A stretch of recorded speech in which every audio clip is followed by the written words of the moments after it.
Hello, darlings. How are you doing? How are you doing? So today we're going to be talking about punching. And I know that I promised that we would have this conversation because I was featured in an article, I believe it's the Daily Express, and I was asked to come here and, well, to do an article. I gave her, the journalist, a lot of answers, but she didn't get to print all of them. I guess she wanted to use some of the content from other experts. So I put a question on my Instagram if anybody wanted for me to discuss this. And basically we agreed that I would do a live on YouTube, and we're going to be doing some lives moving forward.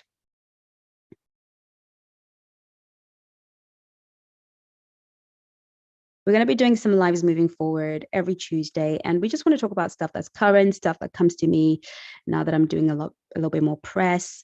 I want to be able to pop on here with the coaches who are going to be popping on soon. They're coming from the Black Swan Nation. They're busy right in the Black Swan universe. So they'll be popping in as we go, and we will begin the conversation. I see Coach Unique popping in.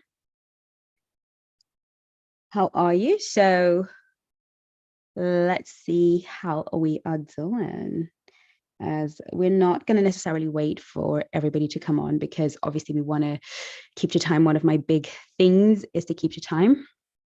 And now we have Coach Yvonne as well.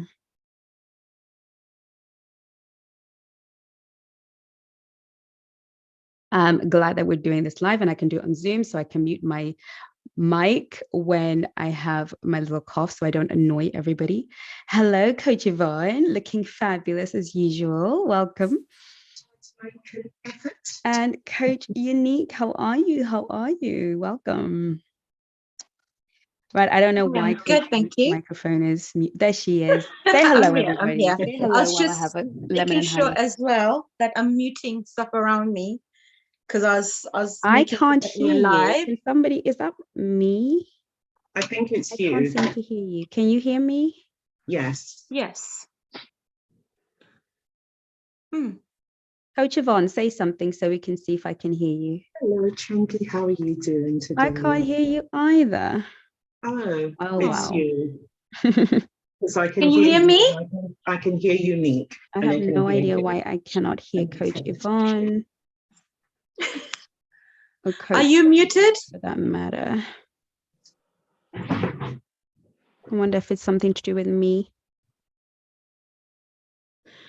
I'll check if we can hear each other. I'll mute myself. Can you two hear each other? I can hear you, Chengi. Having some tech difficulties, everybody. Please bear with us. We would have checked this before, but everybody was clearly busy. I have no idea. Can the coaches hear me? Can you guys hear me? I can hear you. I can't hear you. Okay, I might have to wear my headphones, perhaps. All good. I can hear you from the side as well. Or I might need to change my microphone. I don't know if anybody else can hear you. I wonder if there's anybody who's live at the moment who can tell us if they can hear you. I can hear everybody. Yes, so can I. Hi.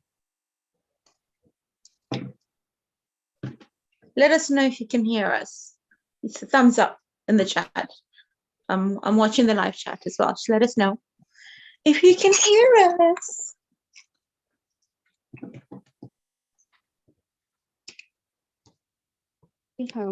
I hope everyone's all right. What day are we on today? Tuesday, right? Is going to help. Apologies, everybody. That's what happens when you... If you can hear us. Right, let's see. Say something. Hello. How are you doing? Oh, now I can hear you. I can hear you. On today, Tuesday, right? I don't know why I can't... Everybody, that's what happens when you... Oh, thanks. Zara can hear us. Laura can hear us. So we're good. We're live. Yes. Now I can hear you. There we go. I think we're going to have to be super official today. Right. Let's... Oh, no. hear us. Laura can hear us. Fantastic. Yes. Fantastic. Okay, I was having a little bit of feedback because I'm trying to be live on I'm on YouTube and everything else. Says everybody right for being late. All right then. Yes. Let's get this party started. So sorry about that. Sorry for the coughing. I'm gonna have to let the coaches do all the talking tonight. It's all right. So right. So the question that I was asked by the journalist from the Daily Express was the following. I had it up here just a minute ago. What is this concept of punching coming from? Obviously, I think if you read the article, it was somewhere there with all the links, etc. It really comes from the boxing term where, is punching above your weight, making sure that people are fighting within their weight class. And that's kind of where it came from. And then, of course, it became like a social thing. I know growing up, it was always like, oh, he's punching above his weight, or she's punching, So it's not a new concept. It's just that when younger people take it on and it goes viral on TikTok, it becomes a thing. Of course, they drop the whole kind of your weight thing and it's just punching. So that's really where it's come from. Usually, I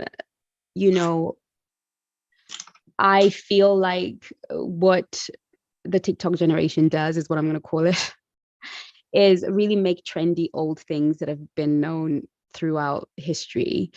And so anyway, when I wrote this article, we had a stream of questions that the journalists asked me, and we're just going to be asking the coaches to give their opinion on these questions. And obviously I will let you know what I did share with the journalist if I can remember. I didn't want to kind of bring up the article and read it verbatim, but I know what I would have said. And I obviously know that she was, we can all agree, and I think all the experts on that article can agree that the idea of making something that we kind of think in our thoughts and never say out loud, something that we bring out into the streets and say out loud to other people, is never going to be constructive. I don't think that is everything that we think that needs to be out here in these streets, because it's damaging. So I think we can all agree that there's a lot of damage that can be done if somebody's in a couple and they feel like they are punching, or that their partner is punching, and all of these dynamics that happen. So we can talk about that while we're here. And thank you for your patience as we got ourselves together. I promise you next week we will all be ready and on time, and all the tech will be working, and clearly I'll have my headphones on because it's a matter of vanity or good sound. What can I say? So, let's see, what was the next question? Coach Yvonne, how would you describe punching as you see it? What would be your definition, other than, I think the understood definition has got to do with physical looks.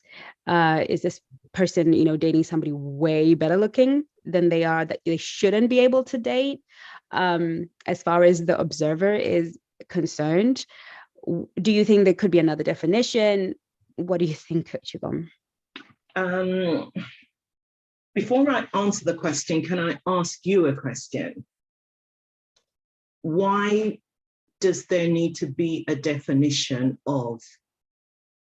Why can't it just be that, two people are just going about their business, getting on with their lives, and everyone's having a great time? And I was looking at, I saw a picture, I think it was earlier today, and it was of a man who was, let's say, in his 70s. And there was this, he was kind of snoozing back, and there was this young hot thing sitting in front of him. And then I think the caption read, "Is this punching?" or something along those lines. So when you see that, you would definitely think, okay, yeah, he's punching, definitely punching here.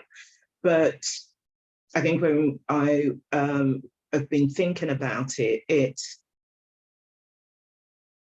what are they doing for each other that makes them stay together? Is, what's going on here? Number one, do we need to have a terminology for it? Why can't it just be left as it is? And if it is, unless you know them, should you deem that this is punching just because you're looking at it, instead of knowing them and know what each is bringing into the relationship?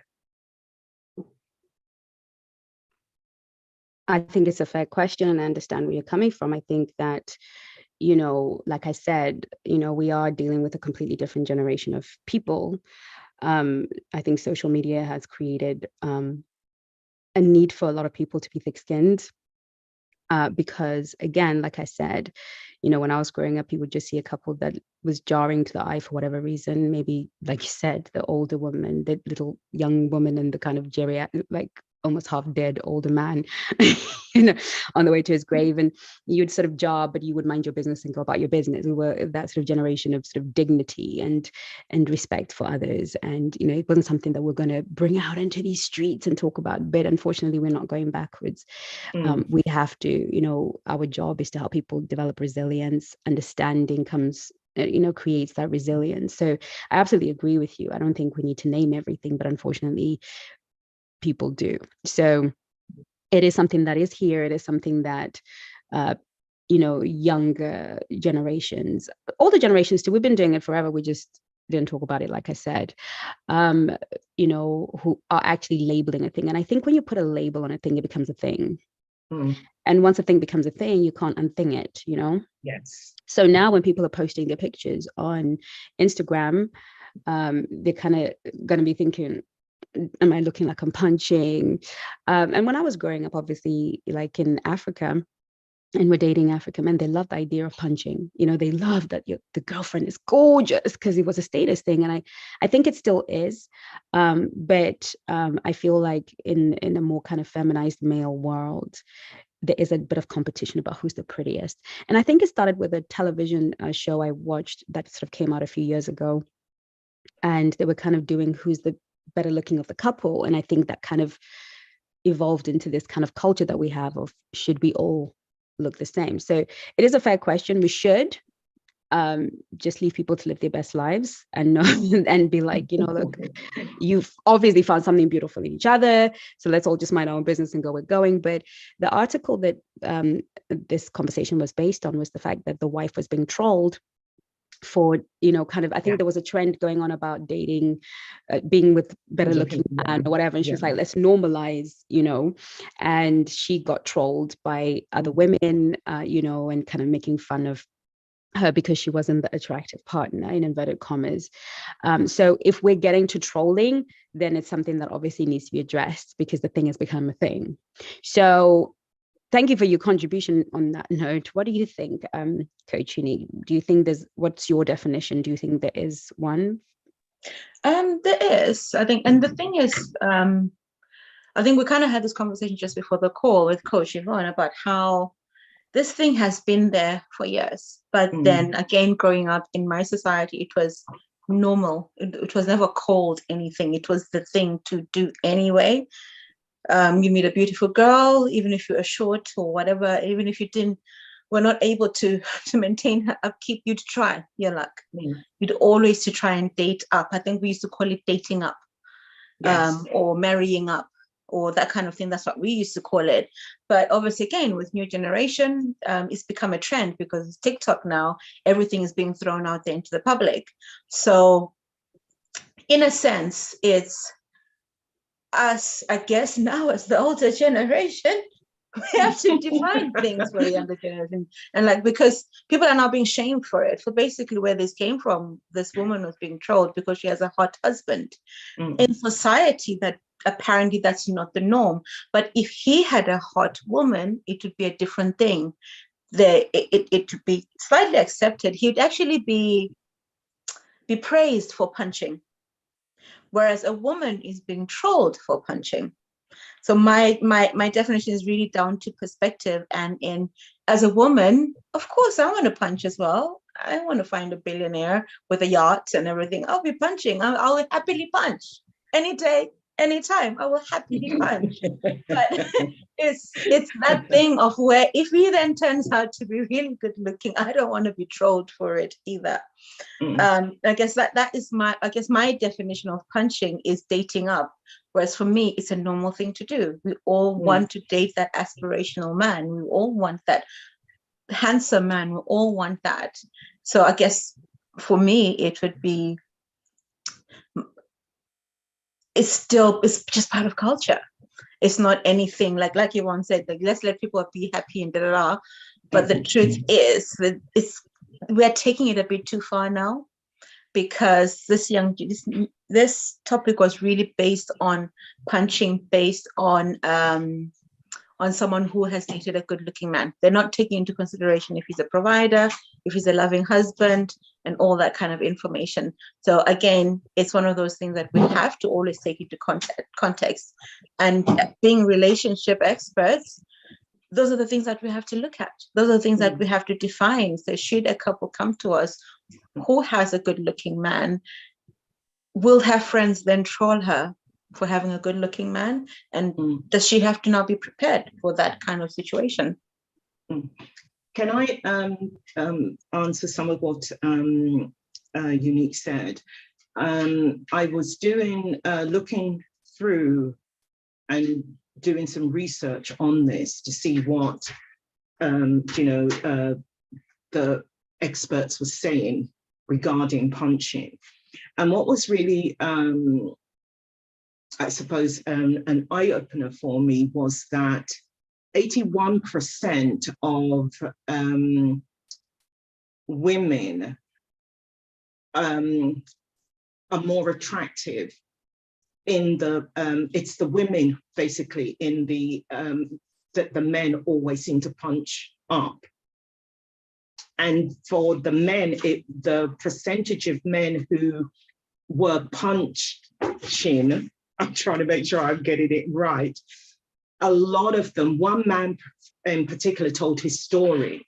And whenever he went somewhere and somebody said, "Oh, you're punching," he said, "Yeah."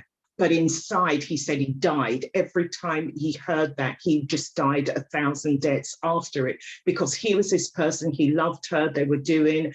And of course, the relationship didn't last. The relationship ended because it came to the end where he just couldn't cope with people. Every time they saw them together, one of his friends or somebody would comment, "You're punching."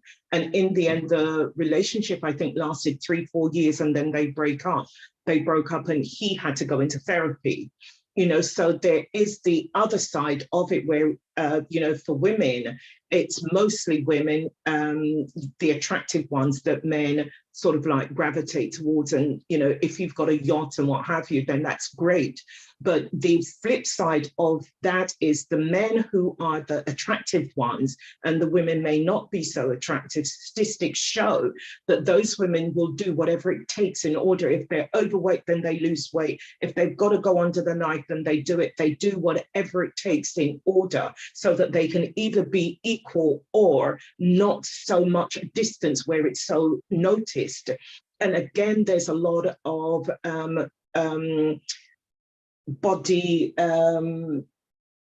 is it oh gosh, my brain's gone. That's the word. Thank you, that I was looking for, that goes on here. And a lot of women, whilst they may not be being trolled, but they themselves are trolling themselves and are doing all that they possibly can so that they can keep this person. So somebody in all of it, somebody loses out, because if you've got the great guy and you're the attractive one, he's been having a go, they're having a go at him, and vice versa, they're having a go at her. So everyone seems to be losing out here. There doesn't seem to be a winner if you're punching. Yes, absolutely. Here's what I think. I feel, and I think, from my observations, that most people date within their level because we're naturally wired to go to what is familiar and what is the same. Mating has always been on everybody's level. And we're looking back, there's always, even in the Hollywood films, you've got the football player and the cheerleading captain. They always get together. You always get that kind of predictable coupling, because as humans, we tend to really just play in the same areas. We tend to have similar style and we tend to be around, we're very habitual because that's comfortable. Obviously, then movies are made that are even more fantastic when you have the geeky girl in the class and the football player once dated. That is movie worthy because I think there's something about that underdog scenario. My feeling is that the majority of people, you know, mate, date, and relate within their social, and even if we're going to talk about looks, within their kind of looks bracket. And I'm going to ask you, ladies, from your experience and the experience of your clients, you know, what has been the, you know, kind of on the ground experience of women who are punching or who are dating men who are punching them. Now, obviously, going back historically, before the world became what it is today, you know, the exchange has always been beauty for money, right? It's always been the beautiful one for the wealthy man. Now, with men not making as much money as they used to, or not being certainly custodians of the financial world as they used to, that kind of means that the average guy who doesn't have the kind of money is accessing the beautiful woman who probably has a really good heart, who's not judging him on his looks or his income. And there are a lot of women like that, who just genuinely want a good man with a good heart, but she can't help how she was made, right? And, you know, I think that's where the problem sort of happens. But there may be a case for, you know, I think I spoke on Instagram about alpha widows, and this idea of sort of dating men that would not ordinarily be the guys that would come to you, because there's also these games that are being played in the dating world where, you know, pretty women maybe want to try a not so attractive man before they die, and vice versa. So with the kind of game culture that we have, there's a lot of trauma that we're kind of enforcing on each other. Do you think there's a case for really having enough self-awareness to know when somebody, I guess another word we could use is somebody out of your league in terms of, you know, maybe socially, or, but even looks wise, might be somebody that you can reject? Because I know I've been rejected by men because they felt I was out of their league. And of course, at the time I was really hurt. Like, oh my God, but I like you because I am, you know, sapiosexual, you know, I'm very much into who a person is, the intelligence, you know, so I kind of choose on that basis. So I got rejected. Of course, at the time I was hurt and wounded, but I kind of look back now and I'm a bit grateful, because it would have been any good for him. But then that was more his perception, and perhaps the perception of his friends and his, you know. So are these men wise to be like, you know what, out of my league, I'm out of here. Let me just go deal with what I can deal with? Is it unwise to kind of pursue it anyway because you want to, and then end up in the scenario that you've just spoken, Coach Yvonne? What are your thoughts on that? Any one of you? What do you think? Is that wise to pursue it anyway when you can? I'll have a go, because I think men are actually better at this than we are as women, because men do kind of like have to gauge, especially if they're a masculine, high value man, evolved man, like someone who's intentional about relationships. They are better at gauging if, can I be the provider for this woman or not? Can I be in this relationship with this woman? Even if they are punching, they kind of weigh out the standards of this woman. Can I bring her down so that she stays here with me and we'll create a situationship? Is she willing to forfeit her high standards for me? And they're very good at gauging the game. But us as women, we kind of play along with it. And I think the question really is, us as women, is it wise to date a man who is punching, as it were? If you know very well a man is not able to meet your standards, if you know a man is not able to provide, he's not able to protect you, he's not able to, and not providing just physically, but emotional stability. You can see he's wounded, he still has stuff that he needs to go through. And we've just had a SWAN Nation call on the relationships right now. And we're kind of bordering around the same thing as, like, most men can tell from day one if you're the woman of their dreams, if they can not manage you, but manage the relationship that they want to create with you. Because we all have standards that talk about us before we even open our mouths, the way we carry ourselves, the way you walk, the way men study women all their lives. Men study you and see how you carry yourself. So I think really we as women have to be more aware. And am I saying it's right or wrong? Birds of a feather flock together for a reason. because if you're born as a migrating duck, let's call it as a migrating swan, you will know the times and seasons you need to fly with the pack. If you're not part of that pack, you won't know the rhythm of that pack. So that's why the saying comes along as birds of a feather flock together. Your salary is influenced by your 5 best friends or the 5 people you hang around with the most. So I don't think we can even try and run away from that in relationships. If you're going to be punching, that's why I would say if you do a level up journey, it has to start with yourself. So basically we could turn that punching around and say, well, let's go on a level up journey. Because if you're going to do the whole punching thing, level up first, and then you can kind of be in that scenario, then it wouldn't be punching anymore. So I think men are a lot better at this because they gauge relationships by knowing what they bring to the table, as it were, and looking if that table can hold what they've got, and vice versa. I think I ran away from the question and went somewhere else, but I think you make a very good point, actually. I think men are so much better at assessing the options. And here's what happens when a man feels he is punching, because we're going to talk about perceptions here as well. Yeah. He will either, try to bring the woman down to what he feels his level is. So there'll be a lot of criticizing, a lot of dragging down. A woman will ascend and worship. If she feels that she's punching, she will respond in worshiping the man she's punching. But a man will naturally compete and try and kind of get control, because this is the nature of the scenario.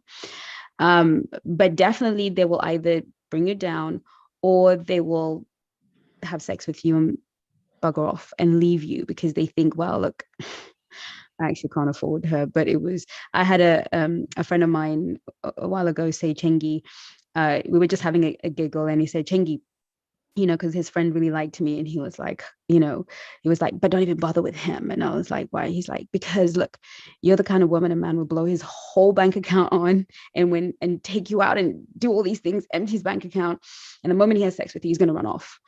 And that was like the first time I was like, that's a bit offensive. I was like, that's a bit weird, and then he said, no, because the upkeep for him is going to be too much. Because, so you were right in that men will look at you and say, look, the way you look and the way you present yourself in the world, you just look like you're expensive. So I'm going to take you to the best places. I'm going to wine you, dine you. And I've had men bankrupt themselves doing this as well. I have, and that's a story I'll tell maybe some other time. And I was like, really? You haven't been paying your child support? Yeah, was that bad?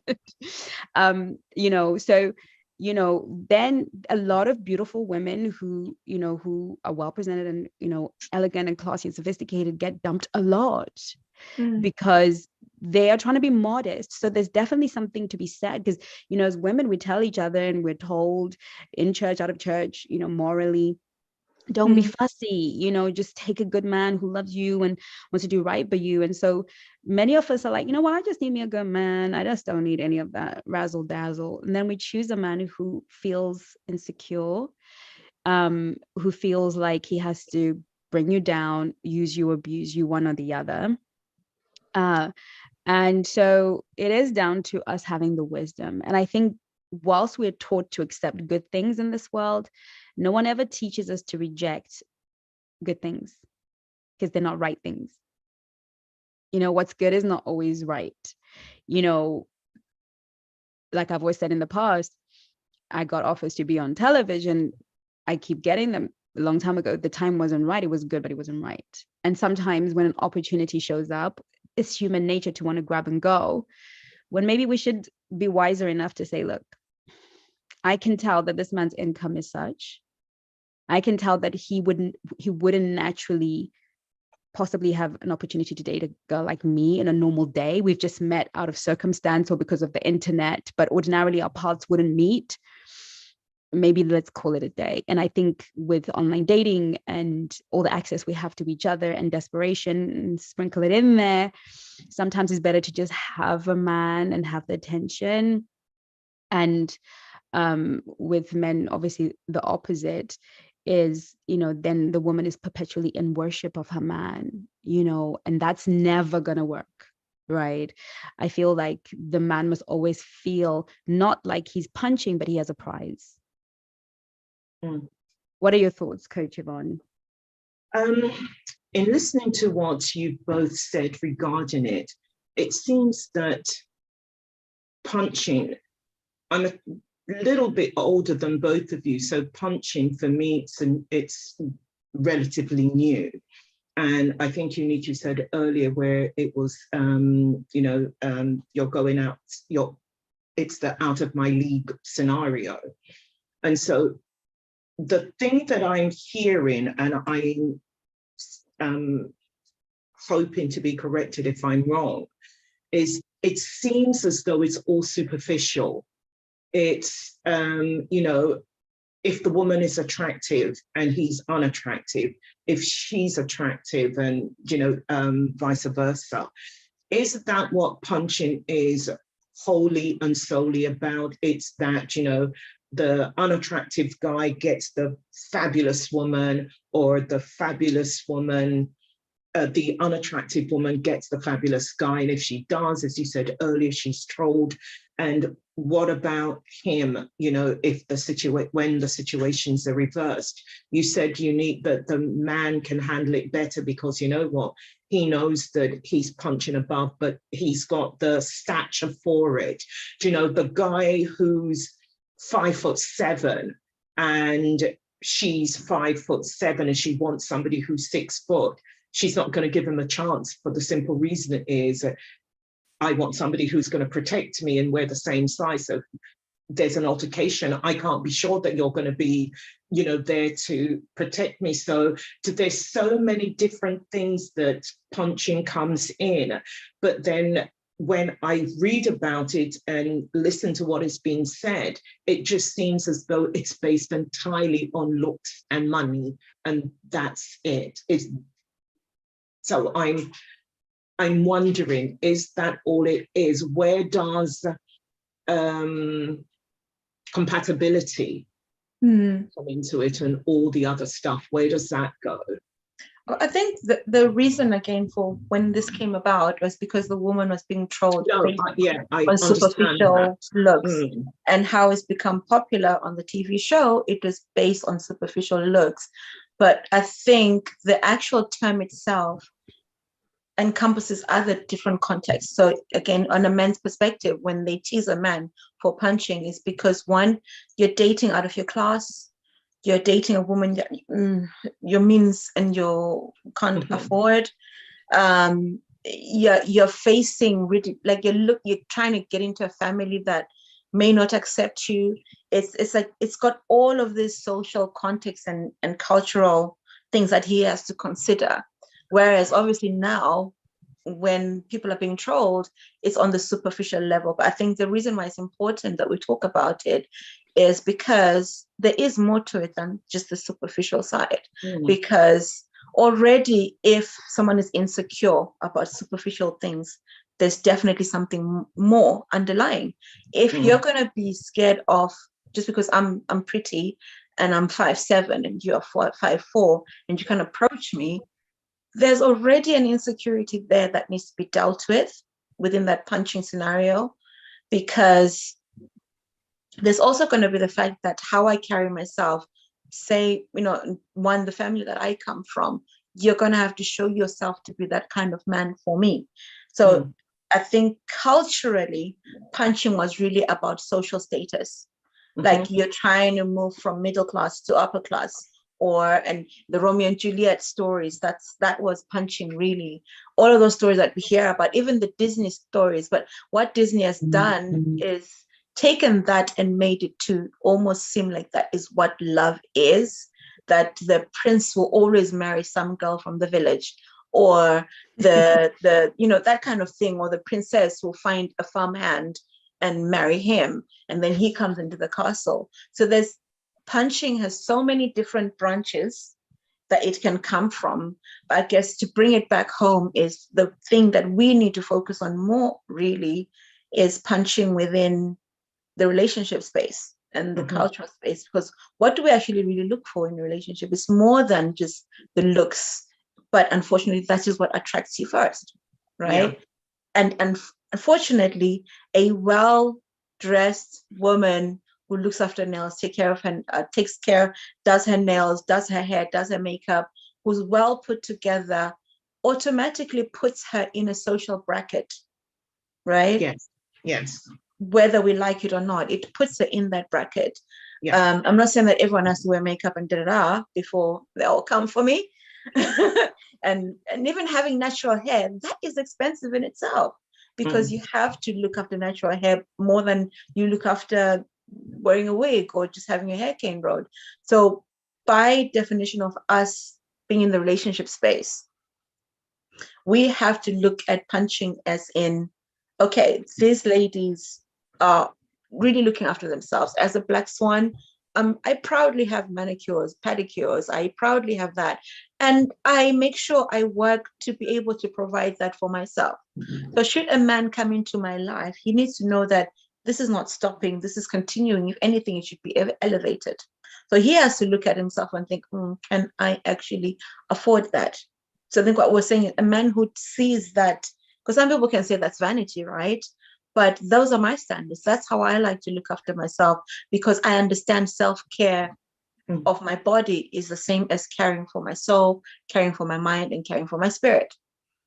I cannot love someone else. I cannot love my neighbor without knowing how to love me.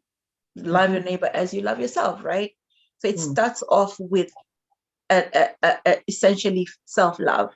So I think punching sometimes could be a neglect of self-love. Could be indeed. I love it. I mean, I like the idea. And I think this is where Coach Yvonne was kind of getting to in her own way, which is really expanding this definition. Because I think the next question was, is punching even true? Is there really a hot one in a couple? Surely beauty is in the eye of the beholder, and it is only people outside the couple. And is it only people outside of the couple who think this? What do you think? Now, I think what we're kind of saying is punching even true. And we're saying it is, but it's not just about the physical stuff. I think, I think it's more like Coach Anika said, it's social. It's, it's about your class system, your structure, it encompasses so much, and in that regard, people can punch. A woman can punch by dating a man who exists within a, upper class, and she's working class, right? Is she going to be able to hobnob with the appropriate people? Has she got the appropriate etiquette for that world? Does she have the appropriate dress code? So if she comes through with her streetwear and her street manners, everybody's going to be thinking she's punching, even if she's the most beautiful thing that's ever walked, and vice versa. So the concept of punching, I think, hopefully we can all agree that it does exist. But in terms of, is there really a hot one, Coach Yvonne? Is there a hot one in a couple? There's a hot one in a couple. Tell me about that. I think there is a hot one in the couple, but it also, I think when you, in the question, you said beauty is in the eye of, which is true. And that's why I said there is a hot one, because beauty is in the eye of. And what's beautiful, okay, put it this way. The other day, I think it was myself, you and Unique, we were looking at pictures of men, and you held one up and and you say, and you thought, oh, and no, he doesn't do it for me. And then Unique, and no, and we're all trying to find the one that we thought that worked for us. And the three of us here, there was no one person that the three of us agreed on was, and so because of that, I say, yes, there is a hot one. Why? You chose her for a reason, and she chose you for a reason. But somebody looking on the outside in will look at her and think, God, he's punching. And somebody else looks at him and thinks, no, he's punching. So everyone is going to have their own opinion of punching. So you can. Do you get what I mean? I love that. Beauty is in. I love that. I love that. I love your kind of way of seeing that and saying, yes, it is. there is a hot one, but that hot one is by what definition? Yes. You know, it's in the eye of the beholder. So, because these are not my questions, these are the questions that were asked by the journalist. And, you know, she was saying, is this, and we're really talking about perception now. Yeah. Not necessarily reality.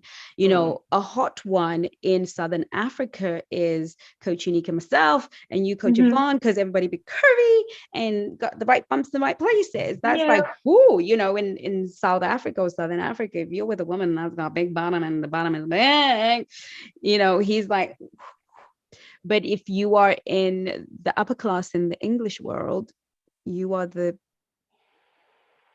you know, not so attractive one. So so we're talking about, but not anymore. It's become attractive now. Not in the English upper class. The skinnier the better. That's true. That is true. It's getting better. We're still I think certain cultures will always hold. I don't think that, you know, Southern African men are going to automatically not like the skinny size 0 woman. You know, it might happen, but it will take quite some time. And I don't think that English upper class are necessarily going to see a non-size 0 woman and not think, you know, I think, you know, with a lot of sort of our clients, it's like the thinner the better. You can never be too thin or too rich, you know. So, and that's because that is the standard that is set by them ancestrally, you know, going forward. So in this case, it is in the eye of the beholder. I do believe that there's such a thing as objective beauty. And I think I've had a conversation with Coach Yvonne about this multiple times. I do think that there are people that they may not be your type, but you cannot deny that they're gorgeous, right? Idris Elba is one of those people for me. He's not my type. If I were to say physically, I wouldn't stop and look, but I cannot deny that he's a handsome man. Like, I can't deny that. It's just, he's not somebody I'm going to stop and talk to per se. So, you know, like we were saying earlier, we all have kind of like these preferences, but they are objective types. And I think those are the ones that tend to make it on our screens, aren't they? They're the ones that Angelina Jolie's, the Beyoncé's and the Rihanna's, those are the ones that make it on the big screen. Because by and large, objectively, whether you like their music or not, believe in their ethics or not, your eyes will say, and it doesn't matter what culture you're from, you know, the symmetry in the face, and there's a whole science around beauty and symmetry and all of these things, you know, and the eye just appreciates that, no matter where you're from and what your class system is. So, but I think for the most part, it's perception. It's just perception, colored by culture, colored by preference, colored by what you know, and all of these things. So I love that you said yes. And of course, I think in most cases, I beg your pardon, in most cases, when people are actually commenting, it's because they're referring to objective beauty rather than in general beauty. You know, it's usually like, whoa.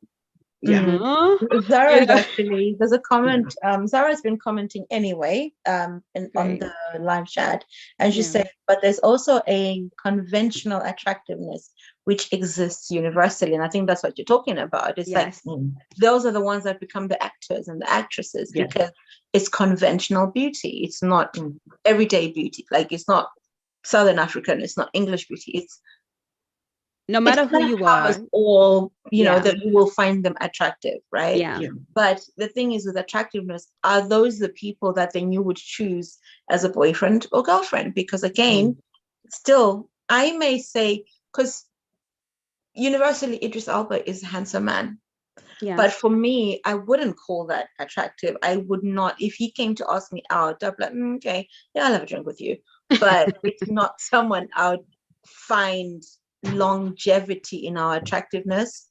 I'm like, you're okay, but you're not, you don't tickle me, you don't tick my boxes. You're attractive in the broad sense, that kind of thing. Sorry if I offended anyone who's in love with Idris Elba. It's just an example. So do you think, Coach Yvonne, that within the couple setup, that there is a partner who thinks, oh, my partner is really hot? Do you think, because we know that their perceptions of others who are kind of making comments, but do you think it exists within the couple? Because, you know, she wanted to know, do the couple think this? Have you ever been in a relationship, a situation, a dating scenario, either one of you, where you've been in a situation where this man feels he's punching with you, or you felt you're punching with him. If you want to share, do you think that there's an awareness within the couple, or they're just oblivious to the fact that their partner's gorgeous, and they just see him like they see themselves, or vice versa? He's oblivious to his partner's beauty, and he just thinks, oh, she's just another girl. Do you think that's possible? Yes, it is, from experience. Tell us about that one. We're gonna be here a while. Have I punched in my days? Have I punched? Have I punched? Have I punched? I think my first boyfriend, I think I was deaf. But fair enough, we lived in the same neighborhood. But I remember a comment a cousin of his passed, and I think he didn't realize I was in the room, and he said, yeah, but are you sure your Nick is not really up to your level? I was a young little kid. I was like 16 or 17. I can't remember what it was. And he was already living, he had done his sixth form. He was going on to A levels, so not A levels, they're going on to university.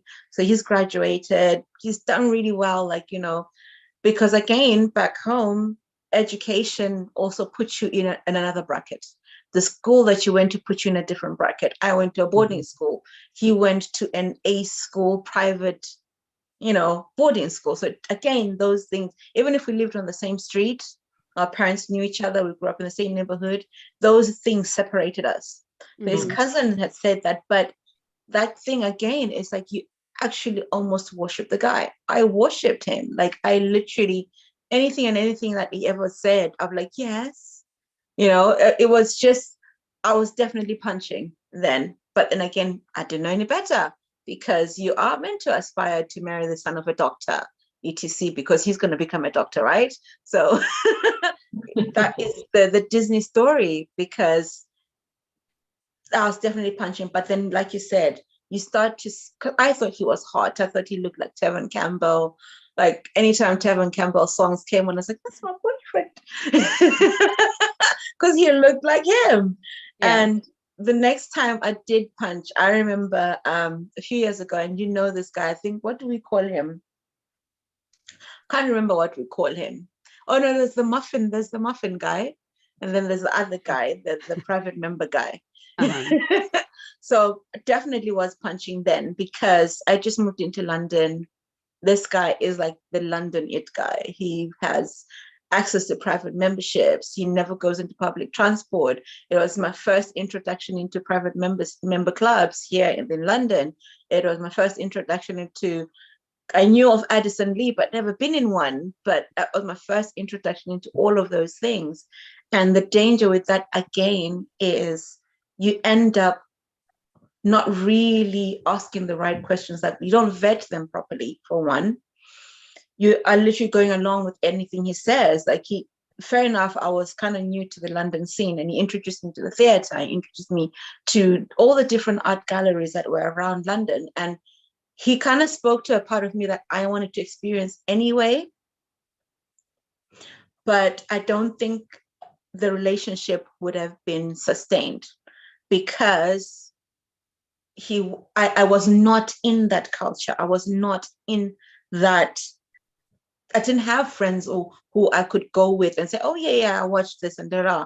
I didn't have that social upbringing at that time. Whereas over time, and then obviously it now comes into being alpha widowed, and then you're forever searching for that elusive guy. But with time, I have learned to level up and go into those spaces and discover them for myself. So I guess that's one example where it is a disadvantage to punch up as a woman.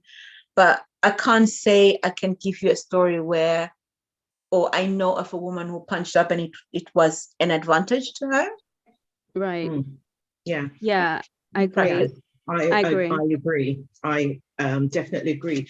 But while you were talking, Unique, and you were talking about the, living on the same street, etc.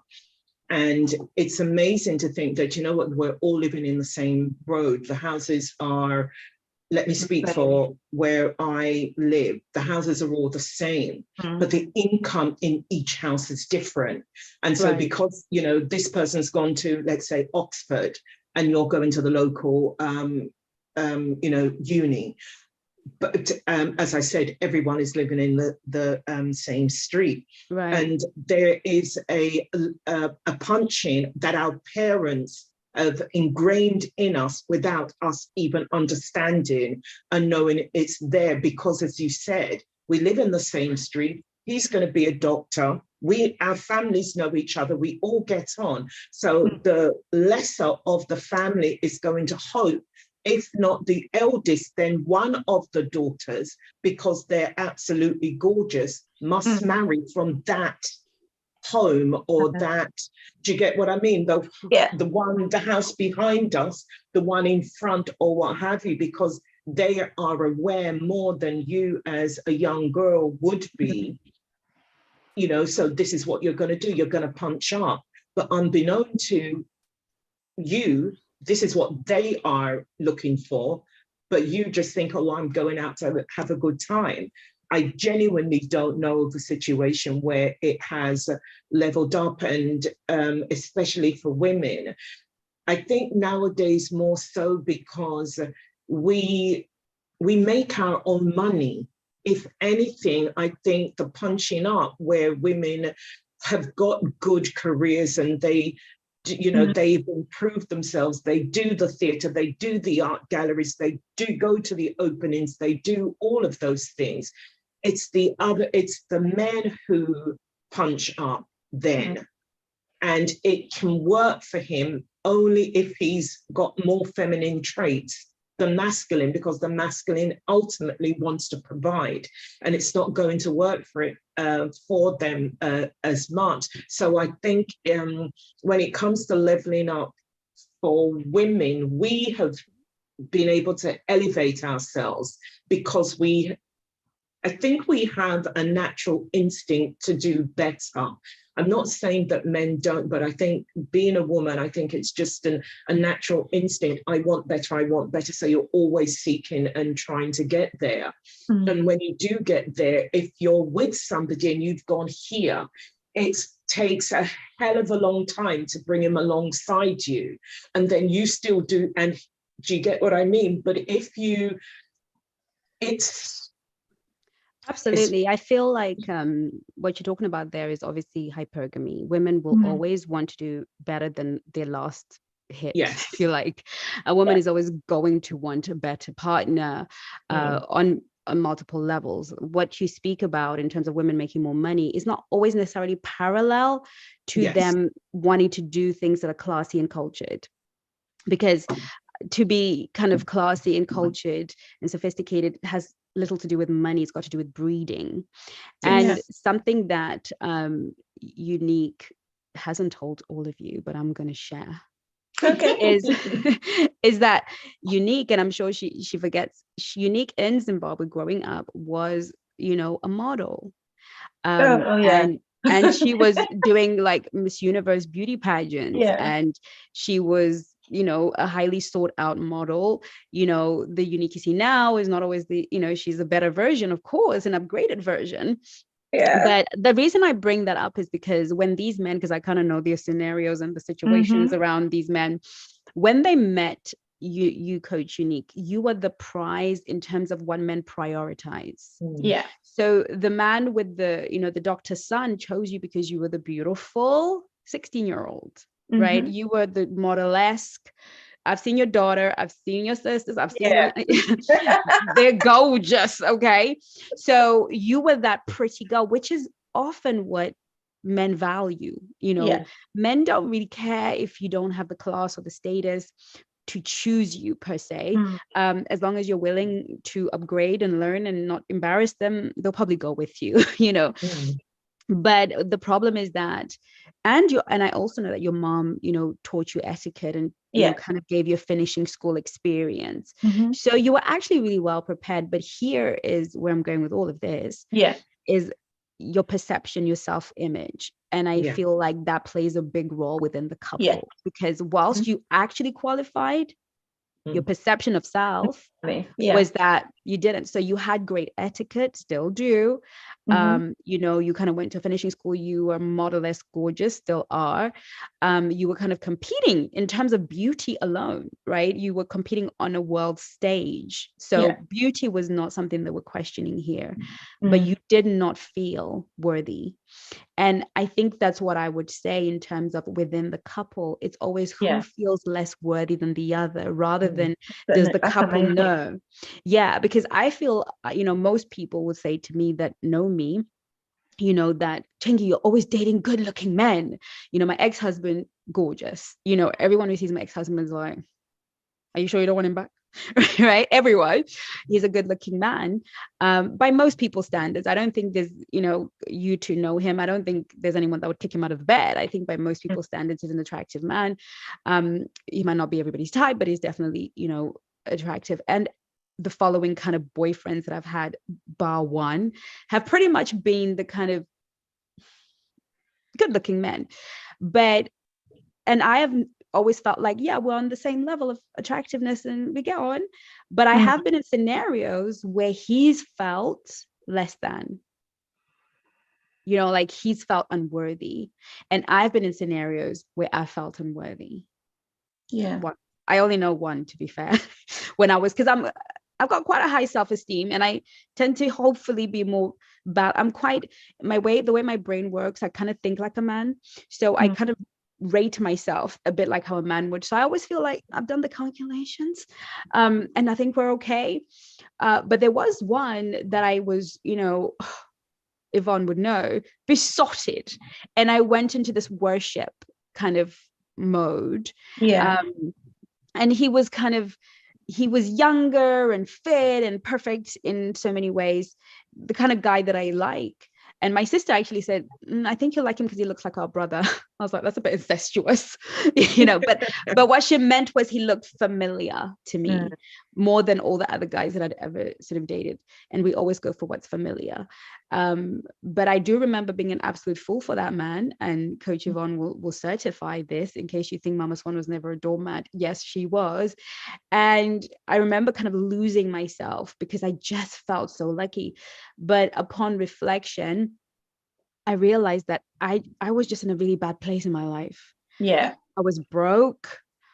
I was trying to raise a child. I was in a bad way. My life was in a bad way. My self-esteem was low. My self-worth was low. So my perception of him changed. So I don't think anyone would see us and think, oh, Chengi's punching. I think they would have thought, they're a nice couple. But I felt I was punching because my self-worth was in trouble. So I would probably want to conclude this question by simply saying, within the couple, it's about the one who has the least self-esteem. Because I have dated guys, you know, I haven't dated a lot, but I've dated guys who were hardly, you know, people would be, one guy was shorter than me and I'm 5'2". Okay. So we're talking, he was skinny. He wasn't short and big. He was short and skinny. And I think it was probably the same height. I mean, I'm little, he was little, but he had the confidence of a 6'4". He don't care. He gonna walk around with me like, what about it? You know, and his confidence was sexy. So again, I didn't think, oh, he's punching. I felt really privileged to know him. But both of our self-esteem was on point and both of our self-worth was on point. So maybe people may have been looking on and making judgments. Yeah. But we didn't have that within the couple. So I feel it's about self-worth. How you feel as a person, your value. Okay, granted, he had quite a lot of money, so maybe he got his confidence from that. But yeah, I do think it comes down to self-esteem. Did you want to add anything, Coach Yvonne? No, I think you've said that beautifully. Yes, I think so. I'm just going through the comments. There's a question that Zara had asked earlier. It's okay, but then how do you then not lose someone after sex? Which again is a totally different conversation, right? And I think there's a video that you did recently about the shame and the guilt after sex. Definitely watch that. But I guess we'll be back next week because there'll be so many other questions, right? Oh, you're on Can't hear mute. you. You're on mute. Sorry, everybody. Next week, we're going to be talking about starter wife and starter girlfriend phenomenon, and how to avoid being the one that he uses to get up the ladder, then get dumped. So that's going to be really, I had a conversation with a how client. you don't get bought as the starter pack. As a starter pack. Or the kids. Exactly. So we're going to have a lot of very interesting conversations. They'll last as long as they will. But let's, get through some of these questions, because I think we're kind of, having a great conversation, and people might want to join and, fast forward as they will. So the next question was asked was, does the concept of punching affect the couple's relationship? So did you punching, as you perceived it, Coach Unique, affect your relationship, or what do you believe it was something else that eventually broke your connection? I mean, definitely, because again, that was my self-worth. And like, he would do certain things that make me even question it even more. So much so that, I mean, who wants to be constantly correcting someone who doesn't feel worthy of being in your presence? Because you're looking for someone. I remember one conversation I had with him was like, I'm looking for an equal. At the time, I didn't understand what he meant by that, but it now makes sense, because he didn't want to be worshipped. He wants a woman who will respect him, but at the same time call him up on something when he's being an idiot, right? So, and the thing is, it's hard now that obviously I've kind of, this was before Black Swan days, by the way. So I've evolved as well. So if that same person had to present themselves to me, I would be in a place where I could follow protocol and check him on different things. So it's not really about, it's now more being aware of self-worth than punching. I now know to assess myself that, okay, no, we're not really feeling each other like that, or we're not really on the same level mentally, because again, being a sapiosexual, I want to know that, can you stimulate my mind? It's more than just providing, like, again, we're all women who are now in a space where we have afforded ourselves the lifestyle that we afford ourselves. We like where we are in life. We don't really need a man to change our situation. We're good with it. And it changes dynamics when you're in that position. It changes dynamics as to who you date, which is, again, you will find women of our caliber will stay longer single, because yes, you get picky. Yes, because now you want a man who is worthy of your presence, and you also want to be worthy of his presence. So it's almost like, I think there's a point in time where you get beyond the punching, where it's now a mutual respect, because I'm now looking for someone who will be my equal in that respect. As in, I want a man who will honor me, who will cherish me, who will value my thoughts, that kind of thing. So I think now, presented with the knowledge I have of myself, I would be better in a relationship where I was punching, because it would help me to level up. And then technically that wouldn't be punching, right? No, no, I think I know what you mean. You want a man you can aspire and admire. Aspire to and admire. And I don't think that's punching. I think that's just feminine, masculine kind of protocols. I think for sure, for me, I have been in a relationship where I was punished for his punching. I couldn't go anywhere. I couldn't do anything because this one is going to look at you. It was horrific. So I do think that the hot one, or the one that's being punched up at, suffers a great deal, because when I think in the article, one of the experts was saying that she was in a situation where, she was the hot one, and, she felt bad that her partner was being treated that way. I remember when I was in that relationship, I would cover myself. The only thing I wouldn't wear was a burqa, because it would cause so much trouble when we went out onto the streets, when we were using public transport, and God forbid men were staring. It was like, you know, constant arguments, and it was my fault because I smiled, and it was my fault because I did A, B, C, D, F, G. And, you know, it was actually quite harrowing. So I was getting it from him, and I was getting it. And I remember a girlfriend bought me a pretty skirt, and I was like, oh my God, I can't wear that. And she was like, why can't you? Like, because it's short, and I can't wear anything that sort of draws attention to me. And, you know, obviously looking back now, I can understand the expression on her face. And I was like, because, you know, my partner won't like it, you know. And she was like, well, why is he with a woman who looks like you if he doesn't like it, you know? But at the time I was like, I had been so traumatized. And again, it was more his self-worth, because again, he was an attractive man. It's not like he was genuinely punching. But, you know, I think there is trauma for the hot one, but there's clear trauma for the one who's not considered to be hot, because they constantly have this inferiority complex. And I think this is where personal development comes in. I think we really need to put our worth in ourselves, our true worth, not in the external stuff. And I know we hear this all the time, but I think we have to take it seriously, because hearing it all the time doesn't mean we're taking it seriously. But if we don't address these demons, they're going to wreck us.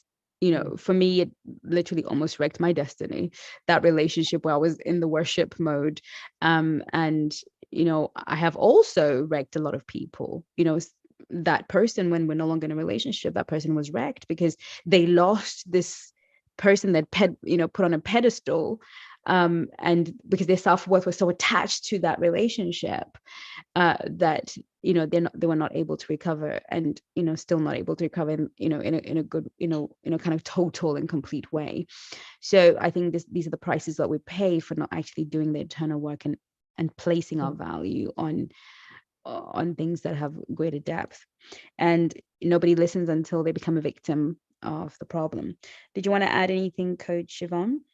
Do you know, what you're saying is so true, especially when it comes to working on self. And unfortunately, men don't do that. They don't work on themselves enough. You know, it's almost like they stumble from one relationship into another, some of them. And all the bad practices that, you know, they had in the first one, they then take it into the second one, and so on and so on and so on. And I suppose it's like everything else. If you do it often enough, it'll probably change. And when it comes to relationships, unfortunately, it doesn't. You just perpetuate the same thing. And then the cry is, you know, there are no good women out there, or there are no good men out there, as, you know, we hear on a daily basis when we are, you know, working with women. So it's, I think then there genuinely needs to be more education out there, you know, for men, for women, to, you know, take your trauma seriously, because they're affecting everything that we do. You know, an article I was reading today was talking about the age bracket of, you know, 18 to 46-year-old men who are, you know, committing suicide every day. And it's just because of things that are being said to them. One person would thinking of taking his life because he was forever being told, you're punching up, you know, you're punching. But these two people loved one another. That didn't matter. You would just see this girl with this guy. And I think a lot of it, we men and women, I think both do it. It's the jealousy, because you may be a hot guy and he is not so hot. She is your ideal. How dare she be with him and, you know, not with you? So you're gonna let him know in no uncertain terms, oh yeah, you're punching, of course you are. You know, look at me, why would she be with you when I'm here? And this person's paying him no mind, she's only got eyes for this man. And it's the same thing with women also. You know, you've got a beautiful woman, she's with, you know, a guy who is not so hot. And, you know, well, why are you with him? You know, surely you can do better. But, you know, so it works both ways. And we really do need to check ourselves in the things that we say to our friends, frenemies, whatever we want to call them, things that we say to them, so that we don't send them off on a different tangent and let them think any worse of themselves than we do, because everyone puts on this face when they're out, don't they? And you're out in public. We all, because you would never look at Unique or Chengi and think there was a time when you thought, you know what, I'm not worthy of this man, or Unique, you thought you were. How, look at you, why would you ever think that? You know, and I'm sitting here listening to you guys thinking about and okay, whilst my dating pool is not a very big one, I always saw myself as if anyone was punching, it was me, not them. I never, ever, ever, ever saw my worth in, you know, and so I don't understand a lot, whilst I understand it, I try not to say, because I know that I was the one who felt I was doing the punching. And it's now when I look back, I realize actually, love, you weren't, but it's the self-worth, because I didn't see my worth then, you know, and as I'm getting older and I'm seeing my worth and my value, and as you're talking, I'm looking back and I'm thinking, but no, it's not me. It wasn't, you know. So I do get it, but we so need to be careful with each other and the things that we tell each other and the things that we tell ourselves about ourselves, you know. So absolutely, I agree with you, and I think this article was really written to kind of cause these conversations to take place and to happen. You know, one of the things that I learned quite young, and I want everybody who will watch this to this point to learn, is that we cannot make the world, we can't cushion the world so we can stay the same and be comfortable in it. The idea that people are going to stop being mean one day because we have these videos is a fool's paradise. The issue will always come back to, how tough are you?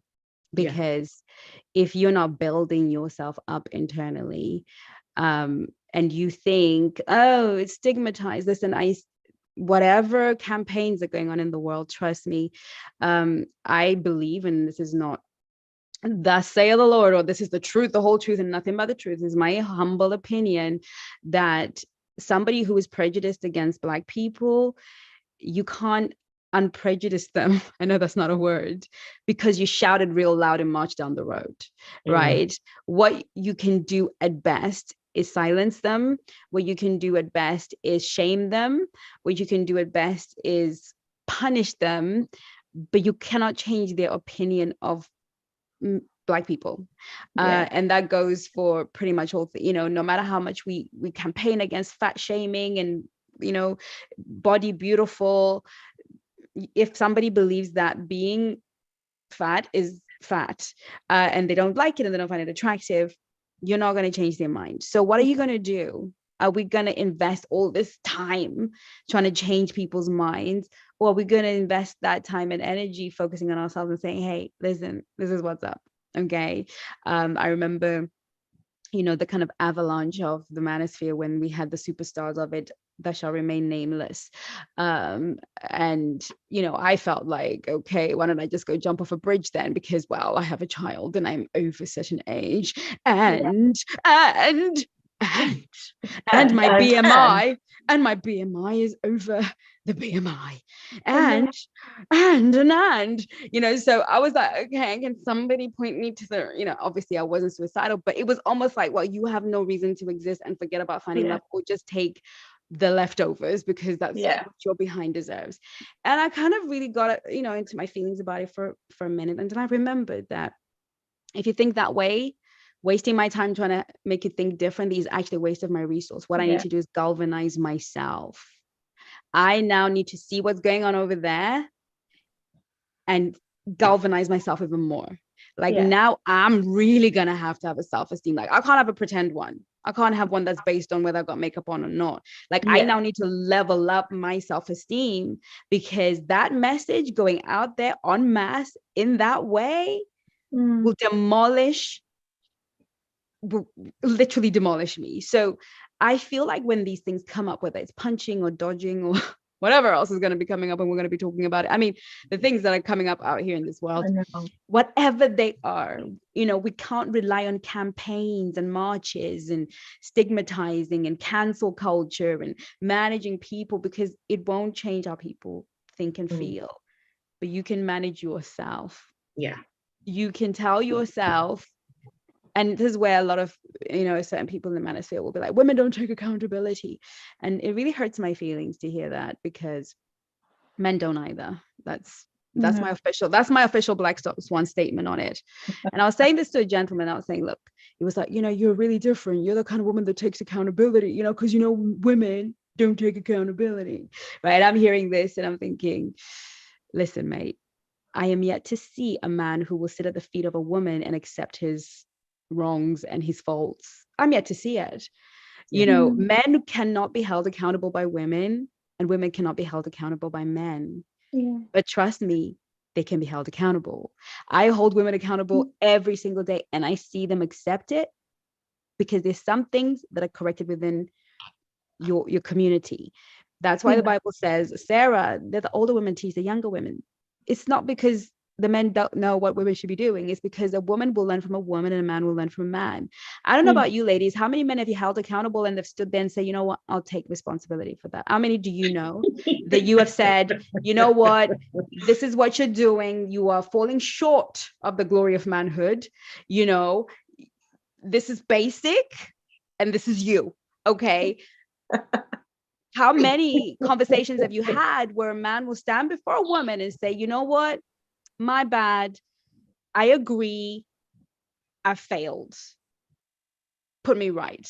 How many have you had? Maybe in the comment section, somebody can let me know how many. I'm sure those have happened, but how often do those happen? Because a man Maybe shall not in my lifetime.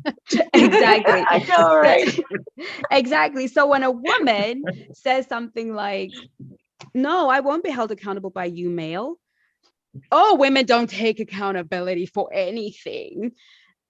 But do men? The truth is, humans have to learn to take accountability.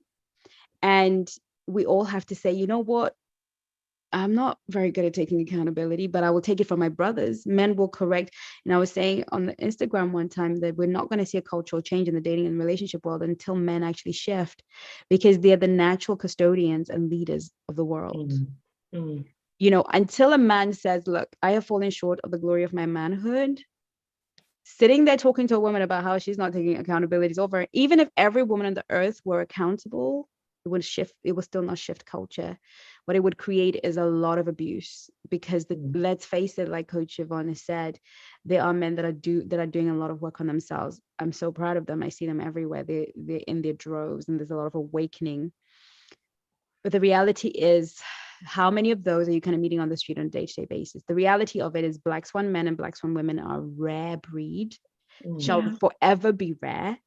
And the only way we can meet each other is to signal each other through our personal work and development, and not concern ourselves with what everybody else is doing. Yeah.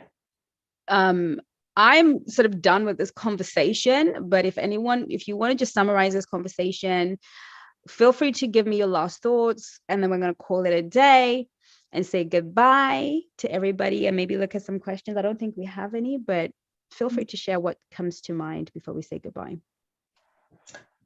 No, I think we've summarized most of it, to be honest with you. It's really now down to your self-esteem and your self-worth, and signaling a man who is of equal ilk, as it were.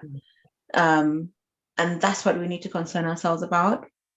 Is we can all be out here complaining about, oh, men are not accountable, women are not accountable, but I need to focus on me and be accountable. Therefore, I will attract someone who is accountable. Yeah. And also see yourself as worthy, regardless of who, what, where, why, when, and how.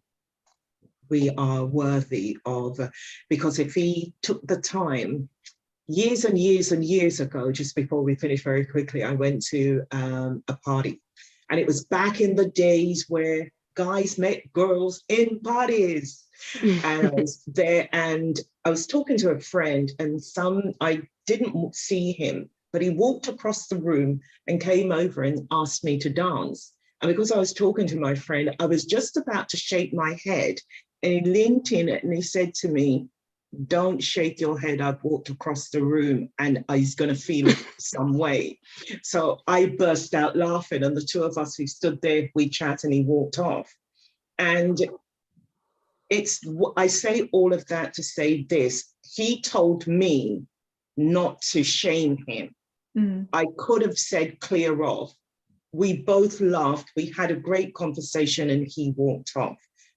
I'm saying take the other person's feeling into consideration as well as yours. And once we learn to do that, maybe we'll find a better word than punching. That would be a good thing. I will say this, the Black Swan Nation and the Black Swan Relationship Academy and the Black Swan universe is a whole different breed of humans. And whilst we can be aware of what's going on out there on other ponds and in other lakes, for sure, we live by our own definition. We navigate the world from a high level of consciousness and awareness. And I believe that the highest form of consciousness and awareness is love.